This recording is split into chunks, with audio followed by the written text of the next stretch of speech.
chemistry lab is different from most other courses. Here you gain new knowledge by doing things, not just reading about them. You'll spend much of your time in chemistry lab working with equipment and techniques that are new to you. They can be dangerous if you don't adhere to strict safety procedures. But if you start with safety by following the rules, paying attention, and using common sense, you can work with confidence that you'll be safe in the chemistry laboratory. And you can have fun at the same time.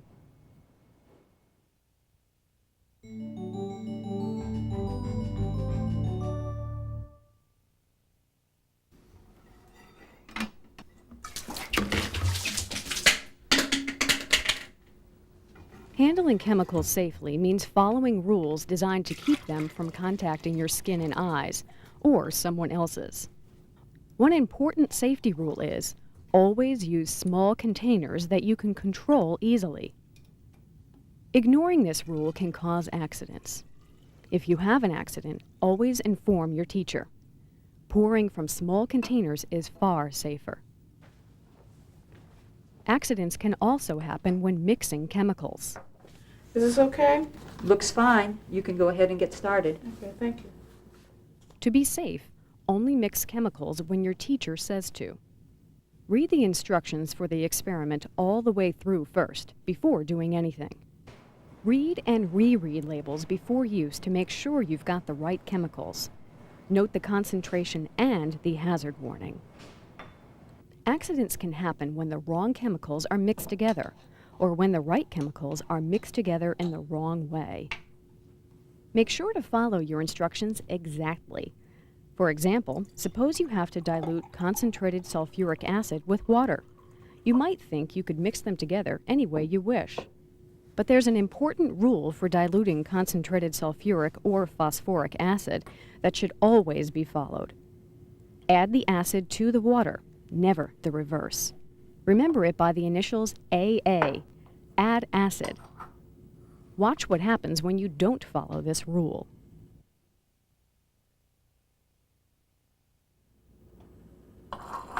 This is water added to acid.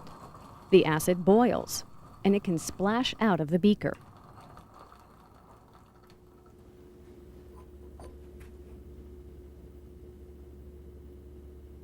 When acid and water are mixed correctly, there's less danger. Acid is poured from a graduated cylinder or beaker down a stirring rod into the water. Whenever you work with chemicals, there's a chance of spills. A work tray under your setup will help contain them.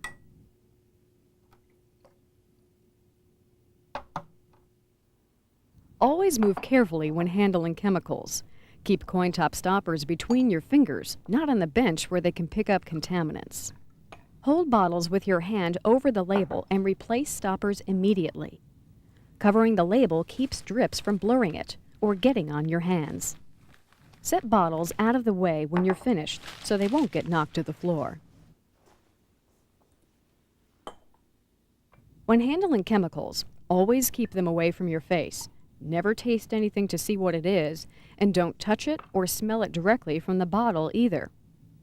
Small amounts of some chemicals, even vapors, can harm your eyes, mouth, and nasal membranes. There's a safe way to smell a chemical indirectly, if your teacher gives you permission. Hold it away from your face and waft the vapors to your nose. That way you won't get a strong whiff of them directly. Certain chemicals give off vapors. They're called volatile chemicals. You should work with harmful volatiles under a fume hood. Your teacher will tell you what these chemicals are. Chemicals should be kept pure and uncontaminated. One way to prevent contamination is to use only clean glassware.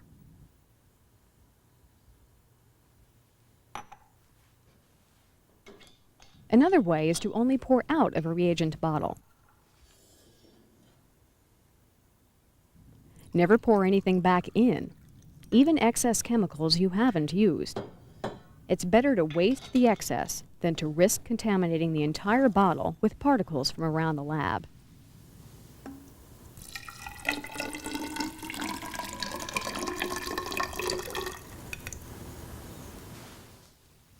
After measuring out a reagent, you'll often have something left over. Instead of pouring it back in the reagent bottle, dispose of it in the proper waste container. When drawing out chemicals with a pipette, don't use your mouth. Use a bulb or pipetter. You can collect the exact amount you need and never have to come in contact with it.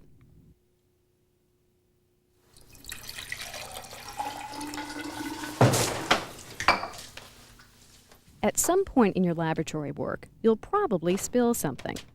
You should report spills immediately. Stay away from the spilled chemical and let your teacher clean it up.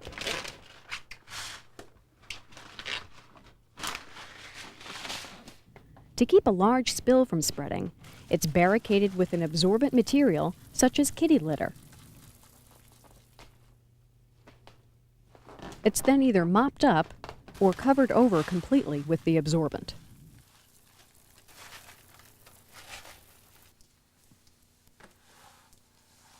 The absorbent and chemical can be swept up with a broom. What's done with the residue depends on the type of chemical it contains.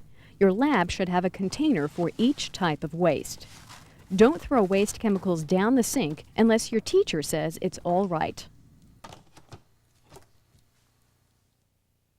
Waste paper that's not contaminated by chemicals goes in a conventional trash can. And broken glassware goes into a separate container. The last chemical handling safety rule to keep in mind is to clean up when finished.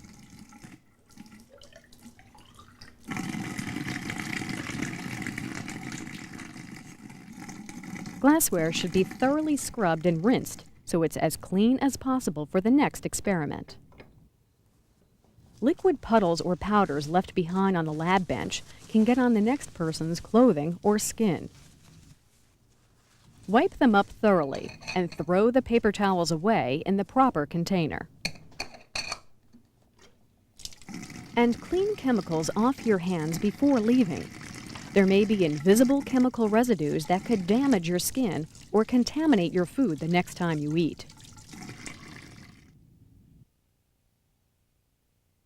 Work with small containers. Mix chemicals only when your teacher says to. Read and reread chemical labels. Read instructions all the way through first. Use a work tray if your lab has them. Move carefully and deliberately when handling chemicals. Add concentrated sulfuric or phosphoric acid to water. Hold coin top stoppers between your fingers while pouring. Hold bottles with your hand over the label. Replace stoppers immediately. Keep chemicals away from your face.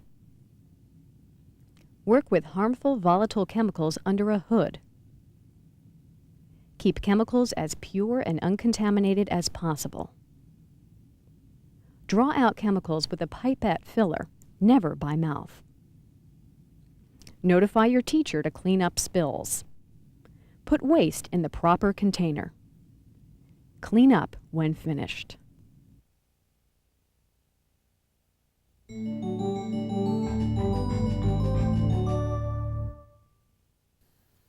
The main heat source in most chemistry labs is the Bunsen burner. It produces an open gas flame burning at a high temperature. There's always the danger of an accident if it's not used properly. For example, it should never be used to heat volatile organic liquids that give off flammable vapors. These substances should be heated in a heating mantle or a steam bath in a hood.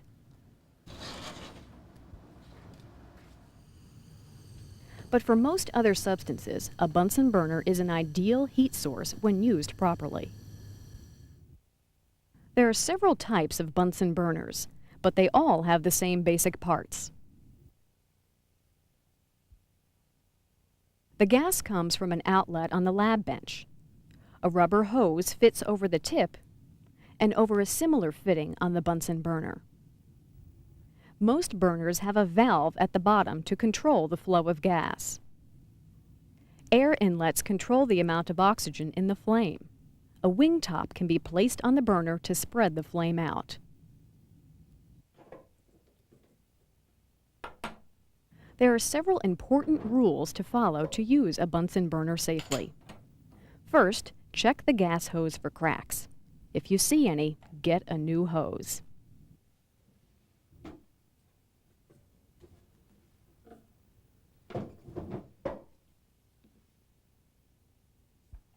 Make sure the hose fits securely on the gas valve and on the Bunsen burner. The gas valve at the bottom of the burner should be open. You can light a Bunsen burner with a striker or a match. Open the gas line valve and light the burner. If the flame's properly adjusted, you can place the burner under your setup.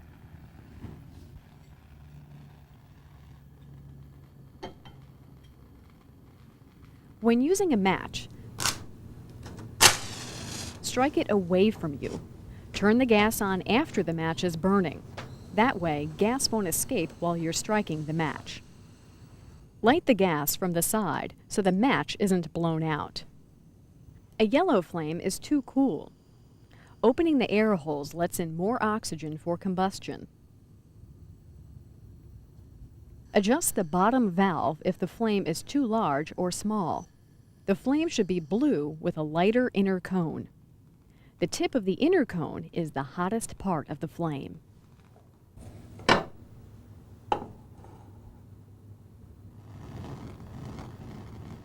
If the flame begins to sputter or flare, turn the gas off immediately. Also turn the gas off immediately if the flame goes out. Unburned gas escaping into the room could ignite and cause an explosion.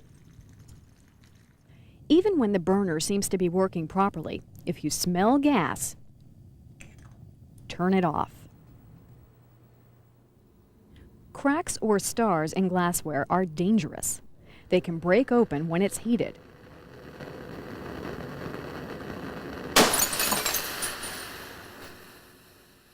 So before you heat any glassware, check it carefully for cracks or stars.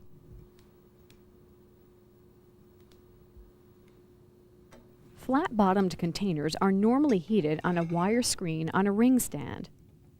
Erlenmeyer flasks and other narrow-necked containers should be secured to the stand with a clamp.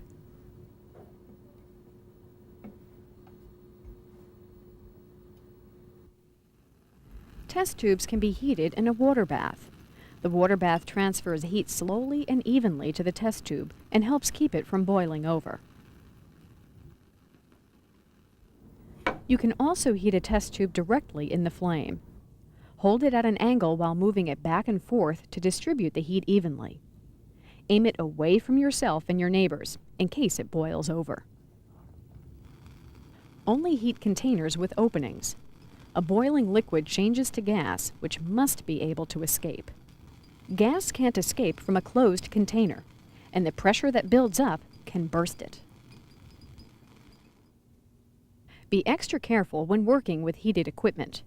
Hold hot glassware in beaker tongs, never your hands.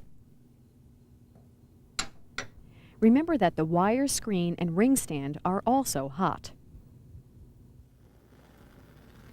If you don't have tongs, protect your hands with gloves designed for hot glassware. Keep them away from the flame. Handle everything as if it's hot if you've been using a Bunsen burner. Glass and metal look the same when hot as they do when they're cold.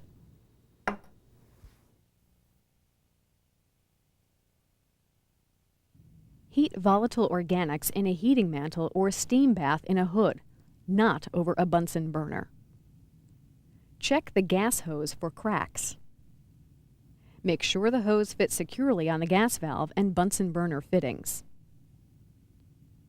Stand back from the burner while lighting it. Strike matches away from you.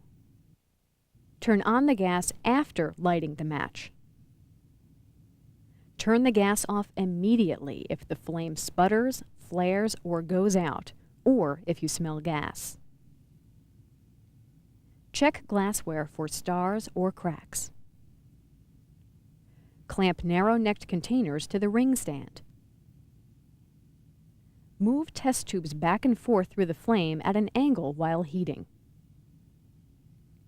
Don't heat closed containers. Hold hot glassware in beaker tongs or hot mitts.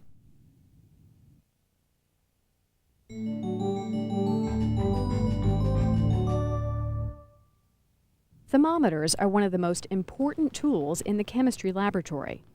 They're easy to use, but since they're usually made of glass, they have to be handled properly. One common misconception is that lab thermometers have to be shaken down like medical thermometers. Shaking is totally unnecessary, and it can be dangerous. The liquid inside can move freely up and down on its own without shaking. Some lab reactions take place at higher temperatures than an alcohol or mercury thermometer can stand. The temperature of oxidation in a Bunsen burner flame is around 600 degrees Celsius. That high a temperature will vaporize the liquid inside. The resulting pressure will break the glass. But most lab experiments are conducted at temperatures from 120 degrees Celsius down to minus 20 degrees. And for that range, either a mercury thermometer or an alcohol thermometer is suitable.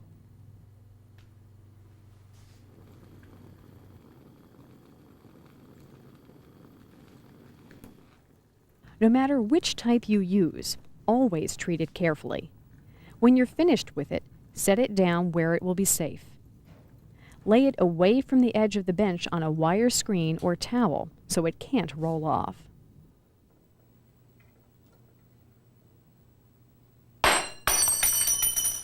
When a thermometer breaks, the glass and any liquid that spills out must be cleaned up and disposed of properly. This is a job for your teacher. Glass fragments can be swept up. If any alcohol happens to escape from the glass, it can be wiped up with a paper towel.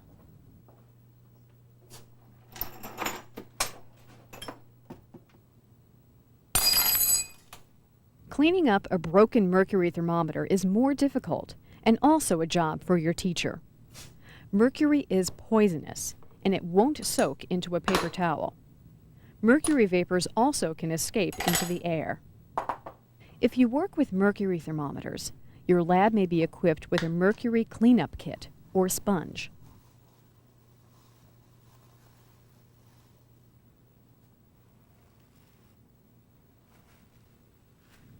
The kit and broken glass should be disposed of in the proper container.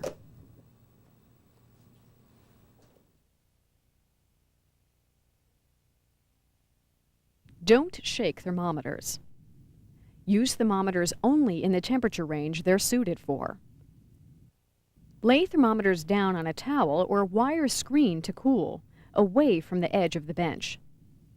Let your teacher clean up broken thermometers.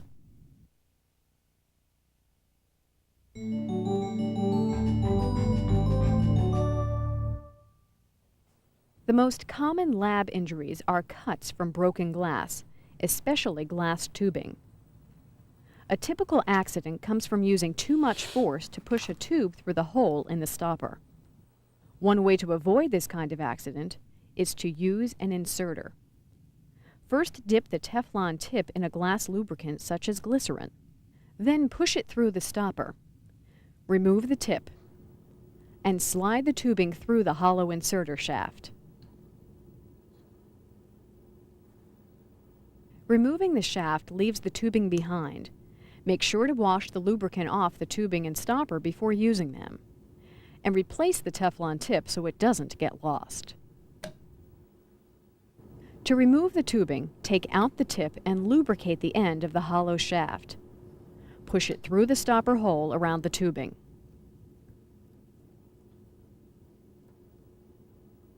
Then slide the tubing out through the shaft and remove the inserter. Remember to wash the lubricant off before returning the stopper and tubing to storage.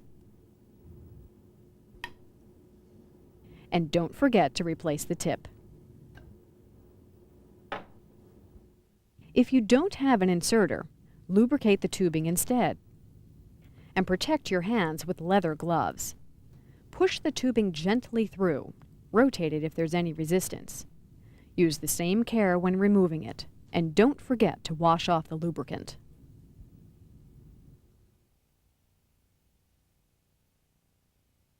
Use an inserter to place glass tubing in a stopper or remove it.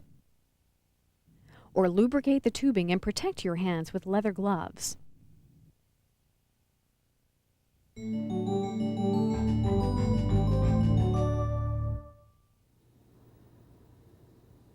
A centrifuge spins mixtures around in test tubes to separate solids from liquids. The solids move out toward the bottom of the tubes, and the liquid stays on top. When the test tubes inside aren't evenly distributed, the centrifuge is unbalanced.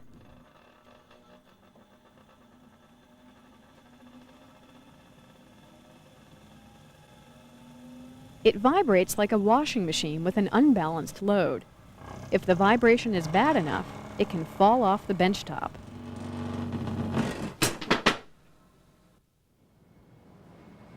To prevent vibration, a centrifuge must be balanced.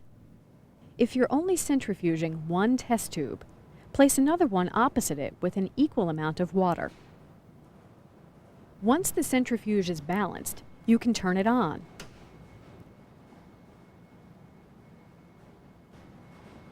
When it's finished, turn it off.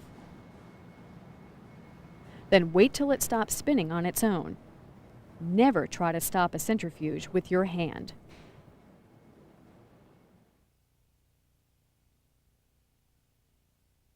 Place equally filled test tubes in a centrifuge to balance it. Don't try to stop the spinning with your hand.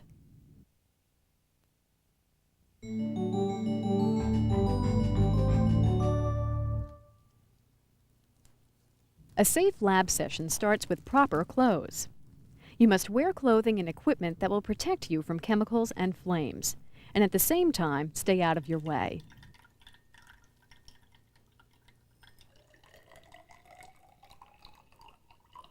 For example, sleeves that are too loose can drag through a chemical puddle or knock things over.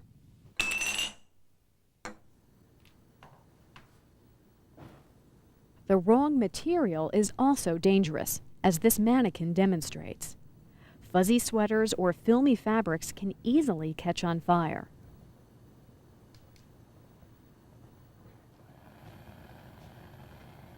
Synthetics such as polyester melt when they burn and stick to the skin.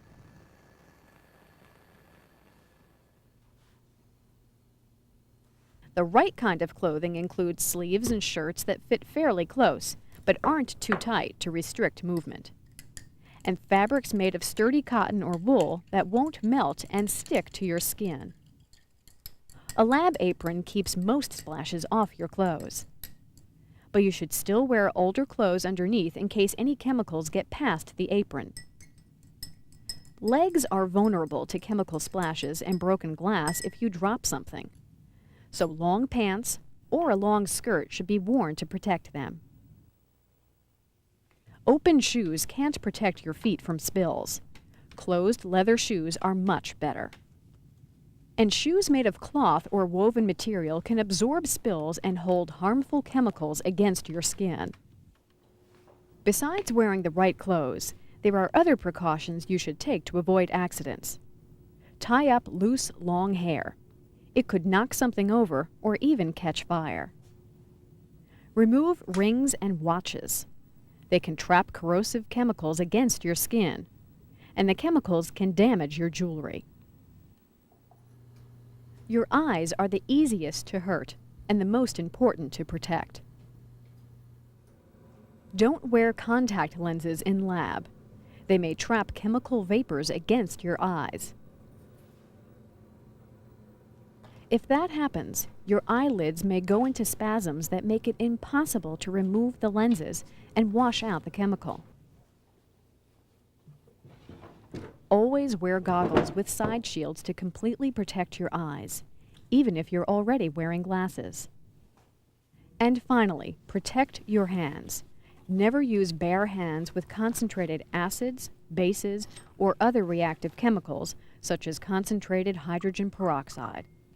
Your teacher will tell you what type of gloves to wear to work with these chemicals. With the right clothes and protective equipment, you can work with laboratory chemicals with confidence and safety.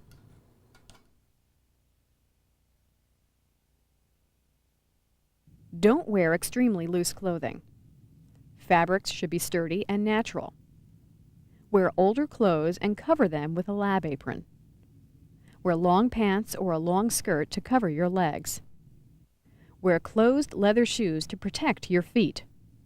Tie up long hair. Remove rings and watches. Take out contact lenses. Cover your eyes with goggles with side shields. Protect your hands with the right kind of gloves.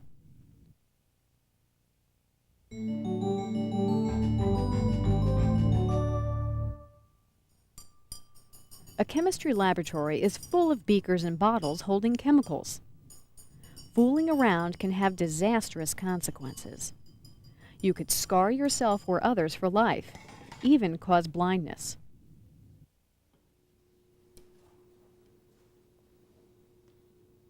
So the most important rule of all in the lab is no fooling around. Don't run, push, or wrestle, or even move fast. Even if you're not fooling around, accidents can happen. Wait a second. Personal belongings in the middle of aisles can trip someone. Even a job as simple as reading a burette can lead to an accident. For greatest accuracy, your eyes should be on the same level as the number you're reading. If you can't read a burette accurately, lower it down to eye level. If you can't do that, stand on a step stool. There are behavioral rules to protect you against less obvious hazards, too. Applying makeup may seem harmless enough, but chemicals and vapors and spills in the lab can contaminate it. Then when you apply it to your face, you put on the chemical, too. So keep makeup outside the lab. Eating and drinking in the lab can cause similar problems. Chemicals can contaminate your food or splash into a drink. Guys, I think it's time to go to class. Oh, it can't be. Yes. Get rid of them before you come into the chemistry lab.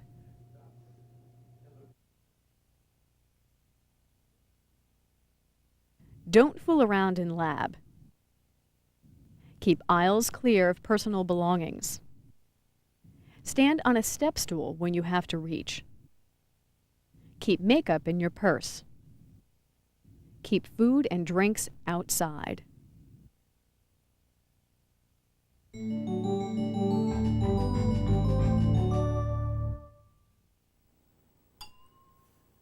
In spite of safety precautions, people sometimes get careless and accidents happen. That's why a well-equipped chemistry lab has emergency equipment to take care of them. If you've cut yourself, wash the wound to remove any chemical traces. Make sure there are no pieces of glass in the cut. Dry your skin carefully so a bandage will stick. Let your teacher put the bandage on the cut. Notify your teacher whenever you have an accident. And make sure to get immediate medical attention after any injury in the lab.